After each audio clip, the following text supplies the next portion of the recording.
स्वास्थ्य कर्मियों की बहाली के मुद्दे पर घिरे जेडीयू एमएलसी दिनेश सिंह और वीणा देवी अब सफाई देने के लिए सामने आए हैं। बता दें कि वीणा देवी लोक जनशक्ति पार्टी से सांसद हैं और पारस गुट में इस वक्त वो मौजूद हैं। चूंकि लोक जनशक्ति पार्टी दो टुक में बट गई, जिसके बाद पारस खेमे में वीणा देवी ने पारस को अपना समर्थन दिया है, लेकिन अब वो एक नई मामले में फंस गई हैं।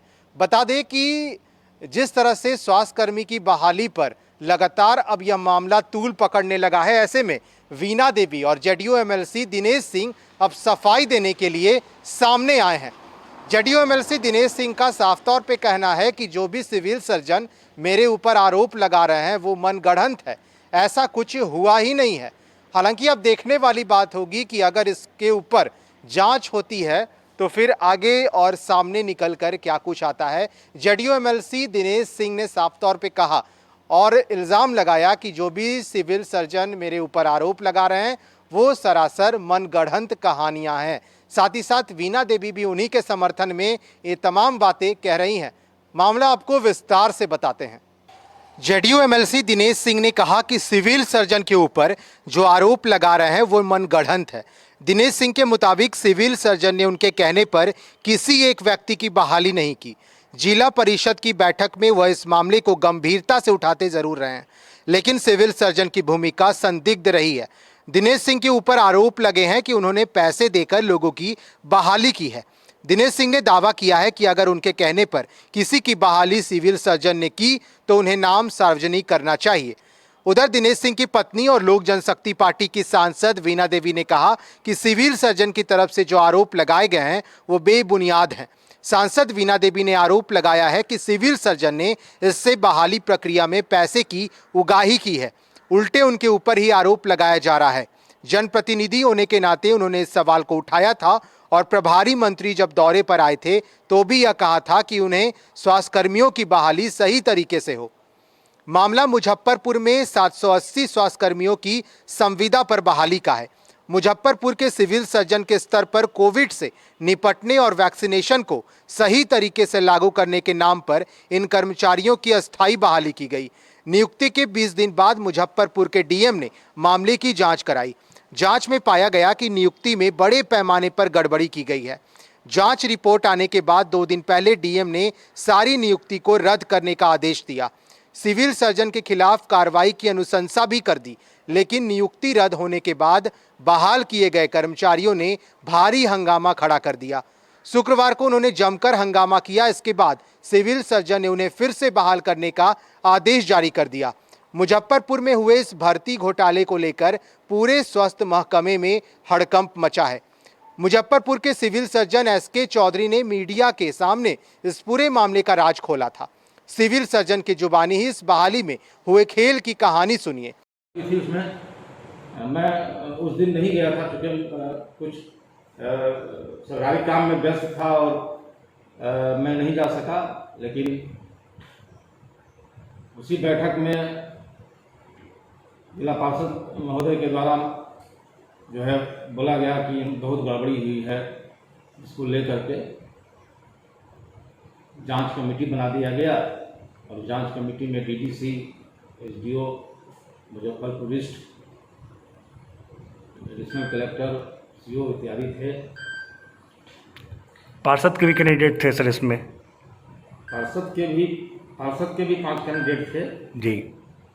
5 कैंडिडेट पार्षद के थे, 2 कैंडिडेट मैडम की थी, 7 कैंडिडेट उनके थे इसमें। जी, ऐसी बात नहीं थी कि उनका नहीं था, उनके कहने पर ही हम लोगों ने किया था क्योंकि 3 महीना का बाद था, हम लोगों ने कर दिया था और करने से सुविधा भी था। हर पीएससी मेरा जांच वगैरह चल रहा था, जो सेंटर बंद थे वहाँ चल रहा था। कल वैक्सीनेशन भी ठीक ठाक हुआ। ऑडियो वायरल की भी बात बता रहे थे।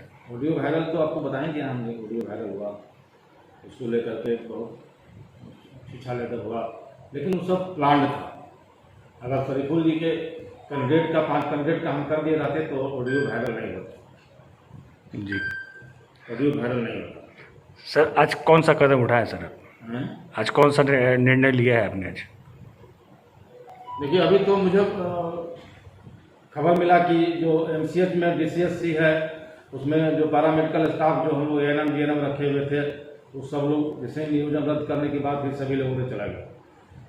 वहाँ किसी तरह से हमने व्यवस्था कराया है और नगर में जो 5 गाड़ी हमारी चल रही है उसमें भी जो नानो बल के लोग एएनएम वगैरह थी लोग जो स्टाफ थे वो लोग भी छोड़ करके चले गए। अगर वो लोग रहते तो आज वैक्सीनेशन और बढ़ा रहता। अब देखिए कल की क्या स्थिति होती है मैं नहीं बता सकता हूँ, लेकिन मैं बहुत भारी मन से इसको मैंने रद्द किया हूँ। डीएम के चिट्ठी के आलोक में नहीं किया। अगर चिट्ठी नहीं आती तो शायद मैं इसको रद्द नहीं करता, क्योंकि 36-37 दिन ही बच गया और उसके बाद अपने आप ये स्वतः समाप्त होता है। बस मेरा इतना ही है।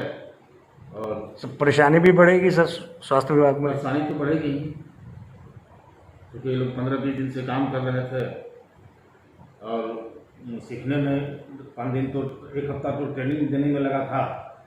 बहुत सारे प्रोग्राम जो है चल रहा था। सिविल सर्जन के नाते मुझे दुख तो है इस बात में। एक आदमी की बहाली नहीं हुई है। मैंने बहाली करने के लिए किसी का पैरवी नहीं किया था।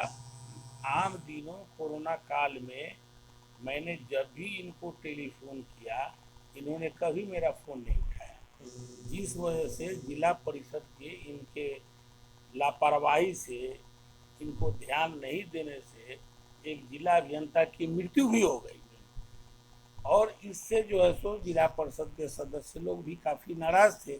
इधर बहाली की मामला आई तो शिकायत हुई कि मोटी मोटी रकम लेकर के और इनके द्वारा जो है लोगों की बड़े पैमाने पर मनमाने ढंग से नियुक्ति की जा रही है। इसको लेकर के जो है हम लोगों ने कुछ लिख करके कहीं नहीं दिया। इनसे पूछा जरूर कि क्या मामला है, आप पर ऐसे ऐसे शिकायत आ रही है।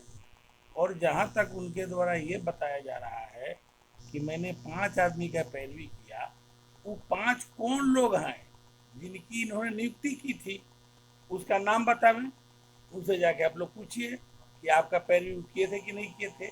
मैंने किसी की अवैध बहाली करने के लिए अगर मैं कहा रहता, अगर ये हमारे कहने पर गलत काम किए रहते तो फिर गलत बहाली का आरोप मैं कैसे लगाता।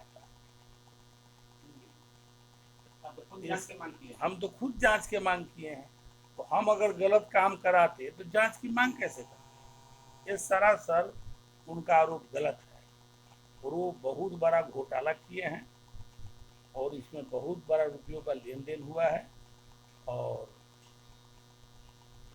इनका कार्यकलाप जो है जब से इस जिला में आए हैं सही ढंग से नहीं है।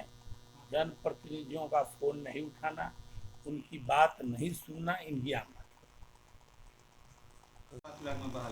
कुछ सिविल सर्जन आपका नाम उठा रहे हैं, आप लोगों ने पैरवी की? नहीं, वो बहाली तो हुआ है, बहाली हुआ, इसमें बहुत उगाही हुआ है। हम लोग उसको क्या किए हैं, उनका आरोप हम देखे हैं टीवी पर, फेसबुक पर कोई चला रहा है, सरासर गलत है। हम जनप्रतिनिधि हैं, हमारे ज़िला में बहाली हुआ, मानिए हमारे प्रभारी मंत्री जी आए थे, उस समय इस बात का लोगों ने उठाया, सारे लोग मिल के उस पर जांच हुआ, बहाली हो लेकिन सही आदमी को हो। पैसा उगाही बहुत किए हैं, पैसा उगाही नहीं हो, जिला को गुमराह नहीं करे। आरोप गलत है, आरोप सरासर गलत है। बातचीत आप लोगों की नहीं हुई? हाँ, नहीं, हमको कोई बातचीत उनसे नहीं है। माननीय विधान पार्षद दिनेश सिंह ने 5 लोगों को बहाल करने की सिफारिश की थी। मैंने उन सभी 5 लोगों को नियुक्ति कर लिया। सांसद वीणा देवी की भी सिफारिश आई थी 2 लोगों के लिए, उनको भी रख लिया गया। फिर भी पता नहीं क्यों जिला परिषद की बैठक में दिनेश सिंह ने इस बहाली में गड़बड़ी का आरोप लगाया। उन्होंने डीएम को चिट्ठी लिखकर इस मामले की जांच कराने को कहा। उनके पत्र के आधार पर ही इस मामले की जांच कराई गई और नियुक्ति को रद्द करने का आदेश जारी कर दिया गया। मुजफ्फरपुर के सिविल सर्जन ने कहा था कि कोरोना से निपटने और वैक्सीनेशन को गति देने के लिए राज्य स्वास्थ्य मुख्यालय से उन्हें 3 महीने के लिए संविदा पर कर्मचारियों को रखने का निर्देश मिला था। उन्होंने उसी आदेश के आलोक में कर्मचारियों को रखा था। उस बहाली में विधान पार्षद दिनेश सिंह और उनकी सांसद पत्नी वीणा देवी का पूरा ख्याल रखा गया। फिर भी उन्होंने शिकायत कर दी।